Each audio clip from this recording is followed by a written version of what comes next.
પ્રશ્ન 1, જ્યાં જ્યાં વસે ગુજરાતી ત્યાં ત્યાં સદાકાળ ગુજરાત. આ પંક્તિ કોની છે? તો સાચો જવાબ આવશે કવિ ખબરદાર. તો આના વિશે આપણે માહિતી જોઈએ, પણ યાદ રાખવાની ટેકનિક છે જ્યાં જ્યાં વસે કવિ ખબરદાર.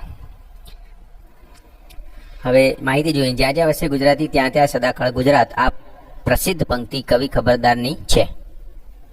કવિ ખબરદાર વિશે માહિતી જોઈએ તો મૂળ નામ હરદેસર ફરામજી ખબરદાર અને એનું ઉપનામ અદલ પણ હતું મિત્રો. તો આ યાદ રાખવા જેવું છે કે કવિ ખબરદારનું ઉપનામ જે છે અદલ પણ હતું.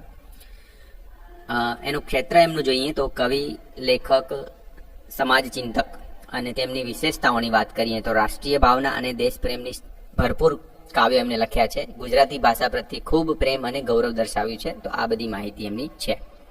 પ્રશ્ન 2, ગુજરાતી ભાષાના પ્રભુત્વને લઈને સવાઈ ગુજરાતી તરીકે કોણ ઓળખાય છે? તો સાચો જવાબ આવશે કાકા કાલેલકર. તો સવાઈ ગુજરાતી એટલે કાકા કાલેલકર, આ યાદ રાખવાનું છે મિત્રો.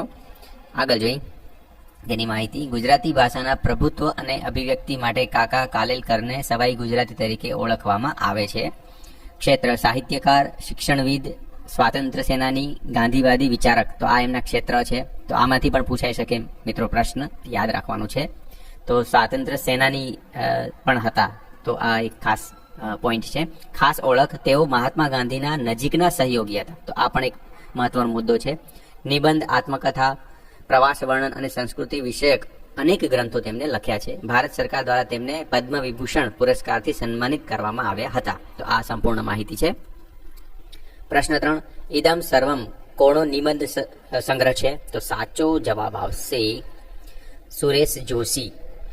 એની માહિતી જોઈએ તો ઇદમ સર્વમ એટલે સુરેશ જોશી. માહિતી જોઈએ તો લેખક સુરેશ જોશી. પ્રકાર નિબંધ સંગ્રહ. વિશેષતા આ કૃતિમાં તત્વચિંતન, જીવન દર્શન અને આધુનિક માનસના પ્રશ્નોને સ્પર્શતા નિબંધો સમાવાયા છે. સુરેશ જોશી ગુજરાતી સાહિત્યના આધુનિક યુગના અગત્યના લેખક, કવિ અને વિવેચક હતા. તો આ સંપૂર્ણ માહિતી છે.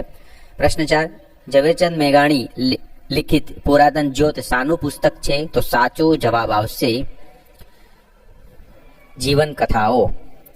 તો એના વિશે માહિતી જોઈએ તો પુરાતન જ્યોત ઝવેરચંદ દ્વારા લખાયેલું મહત્વપૂર્ણ લોક સાહિત્ય ગ્રંથ છે. વિશેષતા, મેઘાણીએ એટલે કે ઝવેરચંદ મેઘાણીએ ગામડાઓમાં ફરીને લોક કથાઓનું સંકલન કર્યું હતું. આ પુસ્તક દ્વારા પ્રાચીન લોક સંસ્કૃતિની જ્યોત જીવંત રાખવાનો પ્રયત્ન થયો છે. તો પુરાતન જ્યોત એટલે ઝવેરચંદ મેઘાણી, આ રીતના યાદ રાખવાનું છે. ગુજરાતી સાહિત્યની પ્રથમ આત્મકથા કઈ છે? આ મિત્રો બહુ જ ઇમ્પોર્ટન્ટ પ્રશ્ન છે. તો સાચો જવાબ આવશે મારી હકીકત. તો આની સંપૂર્ણ માહિતી પણ જોઈ લો મિત્રો.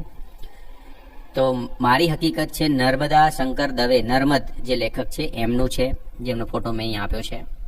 તો એમની મહત્વની વાત કરીએ તો ગુજરાતી સાહિત્યની પ્રથમ આત્મકથા ગણાય છે મિત્રો. તો 1800 દાયકાની આસપાસ આ મારી હકીકત જે પ્રથમ આત્મકથા ગણાય છે ગુજરાતી સાહિત્યની. લખાણ સમય અંદાજે 1866 આસપાસ. નર્મદે પોતાના જીવનના સંઘર્ષ, વિચારધારા અને સામાજિક પરિસ્થિતિઓ વિશે નિર્ભય રીતે લખ્યું છે. એટલા માટે મારી હકીકત બહુ ઇમ્પોર્ટન્ટ બની જાય છે. આ કૃતિમાં વ્યક્તિગત જીવન સાથે સમાજ સુધારક દ્રષ્ટિકોણ પણ જોવા મળે છે. ઐતિહાસિક નોંધો મુજબ તેણે વિધવા સાથે લગ્ન કર્યા હતા, જે તે સમય માટે ખૂબ સાહસિક અને પ્રગતિશીલ પગલું ગણાતું. હવે મિત્રો વિચાર કરો, 1800ની આસપાસ વિધવા સાથે લગ્ન કરવા એ ગુનો ગણાતો, એટલે કે સમાજમાં એ સારી વાત ના ગણાતી. તો બી એમને એ જે લોકોના મન બદલ્યા અને એમને લગ્ન કર્યા હતા. તો આ એક મહત્વપૂર્ણ વાત છે મિત્રો. પ્રશ્ન 6, ગુજરાતી સાહિત્યકાર મનુભાઈ પંચોળીનું તખલ્લુસ છે? સાચો જવાબ આવશે દર્શક. તો એની માહિતી જોઈ. દર્શક નામ વિશે માહિતી. મનુભાઈ પંચોળીનું સાહિત્યિક ઉપનામ તખલ્લુસ દર્શક હતું. તેઓ પોતાની રચનાઓમાં આ નામનો ઉપયોગ કરતા હતા. દર્શક શબ્દનો અર્થ થાય છે જોએ છે, નિરીક્ષણ કરે છે, વિચારપૂર્વક પરખે છે. તો એમનો ફોટો પણ અહીં આપ્યો છે મનુભાઈ પંચોળીનો. તેમના લેખનમાં સમાજ જીવન, ઇતિહાસ અને માનવ મૂલ્યોનું ઊંડું નિરીક્ષણ જોવા મળે છે. તેથી દર્શક નામ તેમની વ્યક્તિગતતા અને વિચારશૈલીને અનુરૂપ હતું. તો દર્શક એટલે મનુભાઈ પંચોળી, આ યાદ રાખવાનું છે. પ્રશ્ન 7, ગૌરીશંકર ગોવર્ધનરામ જોશી કયા નામે ઓળખાતા? તો સાચો જવાબ આવશે ધૂમકેતુ. તો ગૌરીશંકર ગોવર્ધનરામ જોશીનું સાહિત્યિક નામ ઉપનામ ધૂમકેતુ હતું. તો એમના ક્ષેત્રની વાત કરીએ તો વાર્તાકાર, નવલકથાકાર અને વિશેષ ઓળખ તેમને ગુજરાતી સાહિત્યના અગ્રણી લઘુ કથાકાર તરીકે પણ ઓળખવામાં આવે છે. આ મહત્વની વાત છે. ગુજરાતી લઘુકથા સાહિત્યને લોકપ્રિય બનાવવામાં તેમનો મોટો ફાળો રહ્યો છે. તેમની પ્રસિદ્ધ વાર્તાઓમાં પોસ્ટ ઓફિસ ખૂબ જાણીતી છે. તો આ સંપૂર્ણ માહિતી છે. એટલે ગૌરીશંકર જોશી એટલે ધૂમકેતુ, આ યાદ રાખવાનું. એમનો ફોટો પણ આપણે અહીં મૂક્યો છે. ભાષાના અભિવ્યક્તિના 2 કૌશલ્યો કયા? તો સાચો જવાબ આવશે લેખન અને કથન. તો એના વિશે માહિતી જોઈએ તો ભાષાના 4 કૌશલ્યો છે: શ્રવણ, કથન, વાંચન, લેખન, લિસનિંગ, સ્પીકિંગ, રીડિંગ, રાઇટિંગ. આમાંથી અભિવ્યક્તિના કૌશલ્યો એક્સપ્રેસિવ સ્કિલ્સ જે કહેવાય, એટલે કે જેમાં વ્યક્તિ પોતાનો વિચારો વ્યક્ત કરે છે, તો કથન અને લેખન દ્વારા. તો આ માહિતી છે. ભાષા અર્થગ્રહણના 2 કૌશલ્યો કયા છે? તો સાચો જવાબ આવશે શ્રવણ અને વાંચન. એના વિશે માહિતી છે. તો આ 4 ટોટલ કૌશલ્યો છે. LSRW: listening, speaking, reading, writing, શ્રવણ, કથન, વાંચન અને લેખન. આમાંથી અર્થગ્રહણ એટલે કે રિસેપ્ટિવ સ્કિલ્સ, જેમાં વ્યક્તિ ભાષાને સમજે છે, ગ્રહણ કરે છે, એટલે શ્રવણ અને વાંચન. તો આ માહિતી છે. પ્રશ્ન 10: લાડુનું જમણ વાર્તાનું મુખ્ય પાત્ર કયું છે? તો સાચો જવાબ આવશે દયાશંકર માસ્તર. પ્રશ્ન 11: કયા દિવસને આંતરરાષ્ટ્રીય માતૃભાષા દિવસ તરીકે મનાવવામાં આવે છે? તો સાચો જવાબ આવશે 21 ફેબ્રુઆરી. આંતરરાષ્ટ્રીય માતૃભાષા દિવસ, ઇન્ટરનેશનલ મધર ટંગ લેંગ્વેજ જે ડે છે એ ઉજવવામાં આવે છે. 21 ફેબ્રુઆરીને વિશ્વભરમાં આંતરરાષ્ટ્રીય માતૃભાષા દિવસ, ઇન્ટરનેશનલ મધર લેંગ્વેજ ડે તરીકે મનાવવામાં આવે છે. આ દિવસની ઘોષણા યુનેસ્કો દ્વારા 1999માં કરવામાં આવી હતી અને 2000થી સત્તાવાર રીતે ઉજવવામાં આવે છે. આની વિશેષ માહિતી જોઈએ તો ભાષાકીય વૈવિધ્ય અને સંસ્કૃતિનું સંરક્ષણ કરવા માટે અને કેમ આ દિવસ ચૂઝ કરવામાં આવ્યો તો એના વિશે માહિતી જોઈએ તો 1952માં બાંગ્લાદેશ, ત્યારે પૂર્વ પાકિસ્તાન હતું, માં વિદ્યાર્થીઓએ પોતાની માતૃભાષા બંગાળીને સત્તાવાર માન્યતા અપાવવા માટે આંદોલન કર્યું હતું. તે ઘટનાની સ્મૃતિમાં 21 ફેબ્રુઆરીને આ દિવસ તરીકે પસંદ કરવામાં આવે છે. તો આ સંપૂર્ણ માહિતી પણ પૂછાઈ શકે છે કે 21 ફેબ્રુઆરી કેમ ચૂઝ કરવામાં આવી? તો 1952માં બાંગ્લાદેશના વિદ્યાર્થીઓ દ્વારા બંગાળી માટે આંદોલન થયું હતું એટલા માટે. પ્રશ્ન 12: હાઇકુનું પંક્તિ દીઠ અક્ષર વિભાજન નીચેનામાંથી કઈ રીતે થાય છે? તો સાચો જવાબ આવશે 5-7-5. તો એની માહિતી જોઈએ તો હાઇકુ શું છે? તો હાઇકુ જાપાનની એક અત્યંત સંક્ષિપ્ત કાવ્યરચના પદ્ધતિ છે. પંક્તિ દીઠ અક્ષર વિભાજન, તો હાઇકુમાં કુલ 3 પંક્તિઓ હોય છે અને અક્ષર અથવા તો કે માત્રા વિભાજન આ રીતે હોય છે. પ્રથમ પંક્તિમાં 5, બીજી પંક્તિમાં 7 અને ત્રીજી પંક્તિમાં 5. આ રીતની માહિતી છે. પ્રશ્ન 13: ગાંધીજી માટે ગુજરાતનો તપસ્વી કાવ્ય કયા કવિએ લખ્યું હતું? તો સાચો જવાબ આવશે નાનાલાલ, એમને લખ્યું હતું. તો માહિતી જોઈએ તો કાવ્ય વિશે માહિતી: કવિ નાનાલાલ દલપતરામ કવિ, જેમને કવિવર તરીકે પણ ઓળખવામાં આવે છે. તો આ પણ એક પ્રશ્ન થઈ ગયો.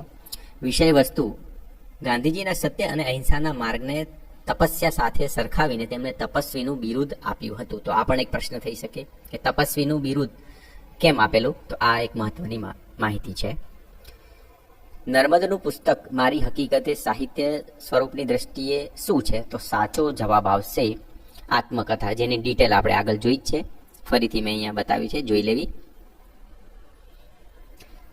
પ્રશ્ન 15: મધ્યકાલીન ગુજરાતી સાહિત્યના કવિ કે જે નિરક્ષર હતા?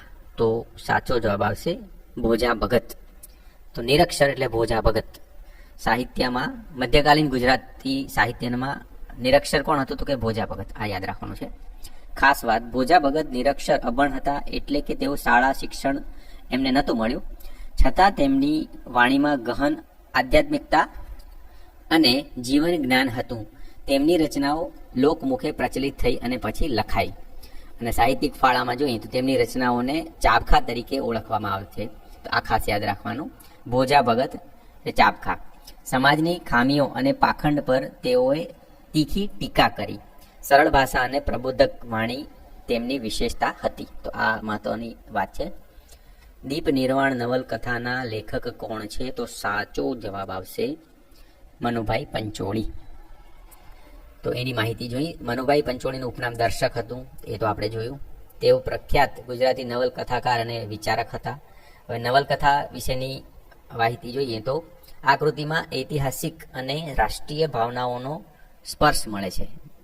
માનવ મૂલ્યો અને જીવન દર્શનનું ઊંડું ચિંતન જોવા મળે છે. તો આ વાત છે. દીપ નિર્માણ તેમની પ્રસિદ્ધ નવલકથાઓમાંની એક છે. તો આ પણ એક માહિતી છે. પ્રશ્ન 17, કવિ ઉષ્ણસનું પૂરું નામ શું હતું? તો સાચો જવાબ આવશે નટવરલાલ પંડ્યા. આ એમનું પૂરું નામ છે. એની માહિતી જોઈએ. તેઓ આધુનિક ગુજરાતી કાવ્યધારાના અગ્રણી કવિ હતા. તેમની કવિતામાં પ્રકૃતિ, માનવીય સંવેદના અને તત્વચિંતનનો સુમેળ જોવા મળે છે. વિશેષતા ભાષાની ગહનતા અને કલાત્મક અભિવ્યક્તિ માટે જાણીતા. અનેક કાવ્ય સંગ્રહો દ્વારા ગુજરાતી સાહિત્યમાં મહત્વપૂર્ણ સ્થાન મેળવ્યું છે. પ્રશ્ન 18, રવિશંકર મહારાજને માણસાઈના દીવા કોણે કહ્યા હતા? તો સાચો જવાબ આવશે ગાંધીજીએ કહ્યા હતા. કેમ? એની ડિટેલ જોઈએ. તો માણસાઈના દીવા રવિશંકર મહારાજને કોણે કહ્યા? તો ગાંધીજીએ. આ યાદ રાખવાનું છે. તો ગાંધીજીએ એવું કેમ કહ્યું? તો રવિશંકર મહારાજના જીવન કાર્યને કારણે તેમને આ બિરુદ મળ્યું હતું. તેઓ સમગ્ર જીવન ગામડાના ઉત્થાન અને સમાજ સેવામાં સમર્પિત રહ્યા. ગરીબ, પીડિત અને પછાત વર્ગ માટે નિસ્વાર્થ સેવા કરી. સત્ય, અહિંસા અને માનવતા જેવા ગાંધીવાદી મૂલ્યોનું પાલન કર્યું. તેમનું જીવન સાદું, ત્યાગમય અને લોક કલ્યાણ માટે સમર્પિત હતું. ગાંધીજીને લાગ્યું કે રવિશંકર મહારાજ પોતાના કાર્યથી સમાજમાં માનવતા અને કરુણાનો પ્રકાશ ફેલાવે છે, એટલે તેઓ માણસાઈના દીવા, માનવતાના દીવા છે એવું એમને કહ્યું હતું. એટલા માટે. પ્રશ્ન 19, રવિન્દ્રનાથ ટાગોરને કયા કાવ્ય સંગ્રહ માટે વિશ્વ વિખ્યાત નોબેલ પ્રાઇઝ પ્રાપ્ત થયું હતું? તો સાચો જવાબ આવશે ગીતાંજલિ. તો આ બહુ મહત્વનો પ્રશ્ન છે મિત્રો. રવિન્દ્રનાથ ટાગોરને નોબેલ પ્રાઇઝ મળ્યો હતો ગીતાંજલિ માટે. એની માહિતી જોઈ. તો નોબેલ પારિતોષિક વર્ષ 1913, ક્ષેત્ર સાહિત્ય. તેઓ નોબેલ પ્રાઇઝ મેળવનાર પ્રથમ એશિયાઈ સાહિત્યકાર હતા. તો આ પણ એક મહત્વનો પ્રશ્ન બની શકે છે.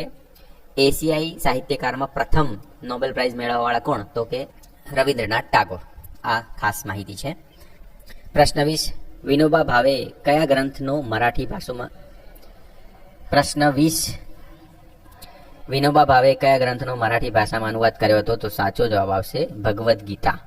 એના વિશે માહિતી જોઈ. તો તેમણે ગીતા પર મરાઠીમાં સરળ અને સુબોધ ભાષામાં ભાષાંતર કર્યું. તેમની વ્યાખ્યા ગીતાઈ તરીકે જાણીતી છે. તેઓ ગીતાને પોતાના જીવનનો માર્ગદર્શક ગ્રંથ માનતા હતા. આ એમની વિશેષતા છે. અહીંયા પ્રશ્ન 21, વિનોબા ભાવેના નામથી વિખ્યાત સર્જકનું મૂળ નામ શું હતું? તો સાચો જવાબ આવશે વિનાયક નરહરી ભાવે. તો એની પણ બધી માહિતી આપી છે. વિનાયક નરહરી ભાવે જ આગળ ચાલીને વિનોબા ભાવે તરીકે પ્રસિદ્ધ થયા અને એના કાર્યની માહિતી આપી છે.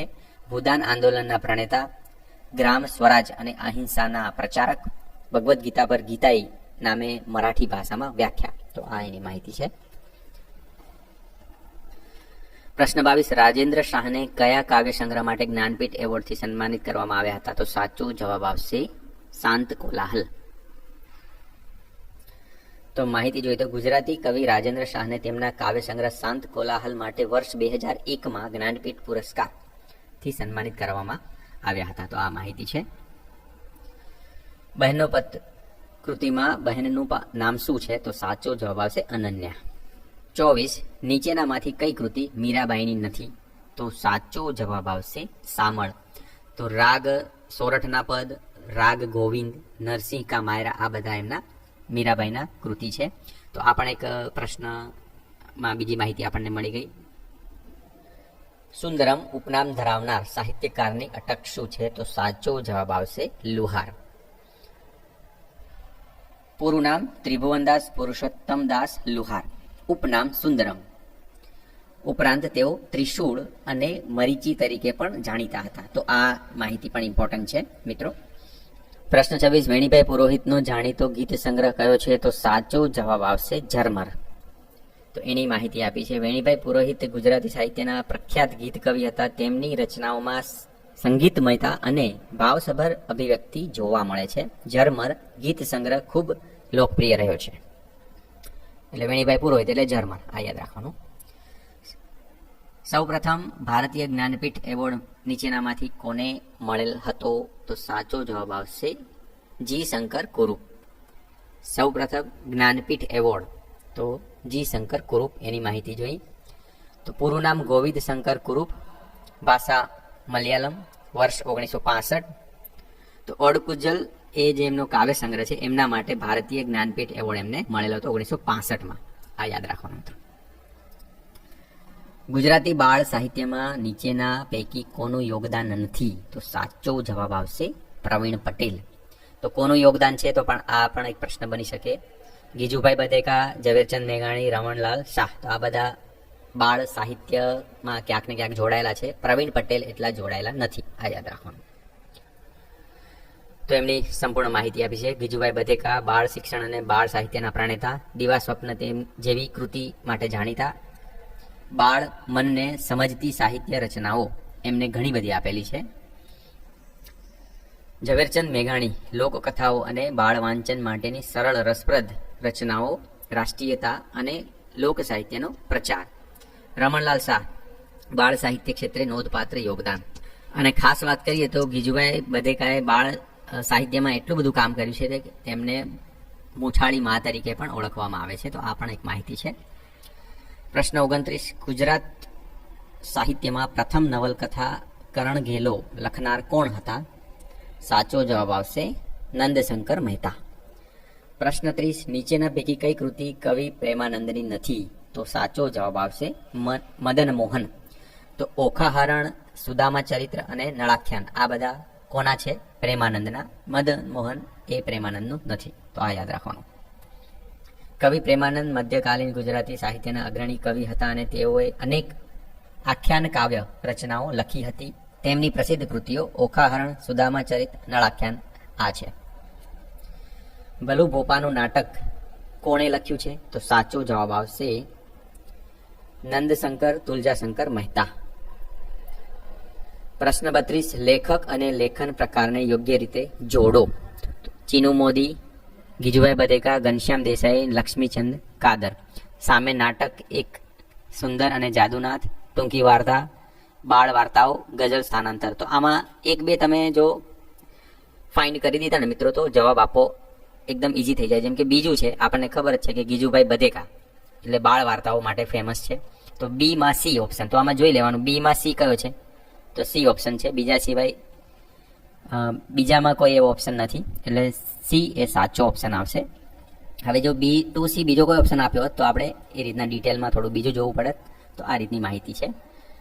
તો પહેલામાં ડી એટલે ચીનુ મોદી ગઝલ સ્થાનાંતર, બીજામાં બાળ વાર્તાઓ, ત્રીજામાં ઘનશ્યામ દેસાઈમાં ટૂંકી વાર્તા ટોપુ, અને ચોથામાં એ લક્ષ્મીચંદ કાદર એટલે કે નાટક એક ઉંદર અને જાદુનાથ. તો આ માહિતી છે. પ્રશ્ન 33. ભણકારો સોનેટ માળાના કવિ કોણ છે? તો સાચો જવાબ આવશે બ ક ઠાકોર. ભણકારો એટલે બ ક ઠાકોર. તો એના વિશે માહિતી જોઈ. ભણકારો પ્રખ્યાત સોનેટ માળા છે. આ સોનેટ માળાના કવિ છે બળવંતરાય કલ્યાણરાય ઠાકોર. બ ક ઠાકોર તરીકે એમને ઓળખવામાં આવે છે. તેઓ ગુજરાતી સાહિત્યમાં સોનેટ સ્વરૂપને લોકપ્રિય બનાવનાર અગ્રણીઓમાંના એક હતા. પ્રશ્ન 34. અયોગ્ય વિકલ્પ પસંદ કરો. તો સાચો જવાબ આવશે પ્રેમાનંદ ગરબા. કારણ કે એના માટે મિત્રો આ યાદ રાખવાનું, અખાના છપ્પા, ભોજા ભગતના ચાપખા અને દયારામની ગરબી આ ફેમસ છે. તો અહીંયા ગરબી તો દયારામની છે, તો પ્રેમાનંદમાં ગરબા ના આવે મિત્રો. ભોજા ભગતના ચાપખા એ તો ખબર જ છે આપણને. તો 35. ખંડકાવ્ય ગ્રામ માતાના કવિનું નામ શું છે? તો સાચો જવાબ આવશે કલાપી. પ્રશ્ન 36. માણસાઈના દીવા પુસ્તકના લેખક કોણ છે? તો સાચો જવાબ આવશે ઝવેરચંદ મેઘાણી. એની સંપૂર્ણ માહિતી આપી છે. ઝવેરચંદ મેઘાણી ગુજરાતી સાહિત્યના શૌર્ય કવિ, લોક સાહિત્યકાર, નવલકથાકાર, પત્રકાર અને સ્વાતંત્ર્ય સેનાની હતા. મહાત્મા ગાંધીજીએ તેમણે રાષ્ટ્રીય શાયરનો ખિતાબ પણ આપ્યો હતો. તો આ પણ એક યાદ રાખવાનું છે. રાષ્ટ્રીય શાયરનો ખિતાબ મહાત્મા ગાંધીએ તેમને આપ્યો હતો અને એમના પ્રસિદ્ધ ઉપાધિ રાષ્ટ્રીય શાયર મહાત્મા ગાંધી દ્વારા. તો આ માહિતી છે. ભોજા ભગતની રચનાઓ કયા પ્રકારે ઓળખાય છે? તો સાચો જવાબ આવશે ચાપખા. એ તો આપણે હમણાં જ જોયું કે અખાના છપ્પા, ભોજા ભગતના ચાપખા અને દયારામની ગરબી. આ યાદ રાખવાનું મિત્રો ખાસ. છેલ્લો કટોરો કાવ્ય મેઘાણીએ કોને ઉદ્દેશીને લખ્યું હતું? તો સાચો જવાબ આવશે ગાંધીજીને ઉદ્દેશીને. કેમ? તો એની પણ માહિતી છે કે છેલ્લો કટોરો ઝેરનો એ રાષ્ટ્રીય શાયર ઝવેરચંદ મેઘાણી દ્વારા મહાત્મા ગાંધીજીને ગોળમેજી પરિષદ રાઉન્ડ ટેબલ કોન્ફરન્સ માટેની લંડન યાત્રા પ્રસંગે લખાયેલું એક પ્રખ્યાત અને ભાવવાહી કાવ્ય છે. આ કાવ્ય ગાંધીજીને દેશ હિતમાં અન્યાયી શરતો સ્વીકારીને પણ શાંતિથી ઝેરનો કટોરો અપમાન મુશ્કેલીઓ પી જવાની પ્રેરણા આપે છે એટલા માટે. અને આ કાવ્યથી જ મહાત્મા ગાંધીએ ઝવેરચંદ મેઘાણીને રાષ્ટ્રીય શાયર તરીકેનો ખિતાબ આપ્યો હતો ગાંધીજીએ. તો આ યાદ રાખવાનું. ડોલન શૈલી અપદ્યાગતના જનક અથવા પિતા તરીકે કોણ જાણીતા તે? તો સાચો જવાબ આવશે કવિ નાનાલાલ દલપતરામ. તો ડોલન શૈલી એટલે નાનાલાલ, એ યાદ રાખવાનું મિત્રો. તો સંપૂર્ણ માહિતી જોઈ તો એમને ઉપાધિ કઈ કઈ મળેલી છે? તો ગુજરાતના મહાકવિ અને કવિ સમ્રાટ. હવે ડોલન શૈલી એ શું છે? તો ડોલન શૈલી એટલે ગદ્ય અને પદ્યનું મિશ્રણ. નાનાલાલે કવિતામાં પરંપરાગત છંદ અને માત્રાના કડક નિયમો બંધનો તોડીને સ્વતંત્ર લયબદ્ધ અને ભાવસભર શૈલી વિકસાવી, જેને ડોલન શૈલી કહે છે. તો આ પણ એક મહત્વપૂર્ણ માહિતી છે. એટલા માટે સાહિત્યમાં ડોલન શૈલીના જનક અથવા પિતા તરીકે કવિ નાનાલાલ દલપતરામ કવિ એમને ઉપાધિ મળેલી છે. પ્રશ્ન 40, નીચેનામાંથી કોણ હાસ્ય લેખક નથી? તો સાચો જવાબ આવશે નિરંજન ભગત. પ્રશ્ન 41, નરસિંહ મહેતાના પદ નામે પ્રસિદ્ધ છે. શેના નામે પ્રસિદ્ધ છે મિત્રો? બધાને ખબર જ હશે. સી ઓપ્શન, પ્રભાતિયા. તો એની પણ થોડી માહિતી જોઈએ તો નરસિંહ મહેતા ગુજરાતી ભક્તિકાળના અગ્રણી કવિ હતા. તેઓ આદિકવિ તરીકે પણ ઓળખાય છે. પ્રભાતિયા શું છે? તો પ્રભાતિયા એટલે વહેલી સવારે ભગવાનને સ્મરણ કરવા માટે ગવાતા ભક્તિ ગીતો છે જેને પ્રભાતિયા કહે છે. અને એમના પ્રસિદ્ધ પ્રભાતિયા જાગને જાદવ, કૃષ્ણ ગોવાળિયા, વૈષ્ણવજન તો તેને કહીએ, આ એમના જાણીતા પ્રભાતિયા છે મિત્રો. પ્રશ્ન 42, મૂછાળી મા તરીકે કયા બાળ કેળવણીકાર પ્રખ્યાત છે? આપણે હમણાં જ માહિતી જોઈ હતી મિત્રો, ગીજુભાઈ બધેકા. કારણ કે એમને બાળ સાહિત્યમાં બહુ જ સારું એવું કામ કર્યું છે. એમની માહિતી આપણે આગળ આપેલી જ છે, જોઈ લેવી. અમૃતલાલ લાલજીભાઈ ભટ્ટનું ઉપનામ શું છે? તો સાચો જવાબ આવશે ઘાયલ. અમૃતલાલ લાલજીભાઈ ભટ્ટ એટલે ઘાયલ, આ યાદ રાખવાનું. પ્રશ્ન 44, જળ કમળ છાંટી જાને બાળા આ કાવ્ય કોણે ઉદ્દેશીને લખાયેલ છે? સાચો જવાબ આવશે શ્રી કૃષ્ણને. આ તો ખબર જ છે બધાને. ઓખા હરણના સર્જકનું નામ શું છે? તો સાચો જવાબ આવશે પ્રેમાનંદ. પ્રશ્ન 46, તપાસીએ ગઝલના રચયિતા કોણ છે? તો સાચો જવાબ આવશે ચીનુ મોદી. એ તપાસીએ એટલે ચીનુ મોદી, આ રીતના યાદ રાખવાનું. ચીનુ મોદીને તપાસીએ એ રીતે. નીચેનામાંથી અયોગ્ય વિકલ્પ પસંદ કરો. મીરા, પ્રેમ દિવાણી, પ્રેમનંદ, આખ્યાન શિરોમણી, દયારામ, જ્ઞાનનો વડલો અને રઘુવીર ચૌધરી જીવનલક્ષી સર્જન. તો સાચો જવાબ આવશે દયારામ જ્ઞાનનો વડલો. પ્રશ્ન 48, મીરાબાઈ ક્યાંના વતની હતા? તો એ તો આપણને ખબર જ છે, મેડતાના વતની હતા. પ્રશ્ન 49, અભિમન્યુ આખ્યાનના રચયિતા કોણ છે? તો સાચો જવાબ આવશે પ્રેમાનંદ. પ્રશ્ન 50, કાનજી અને જીવી કઈ કૃતિના પાત્રો છે? તો સાચો જવાબ આવશે મળેલા જીવ.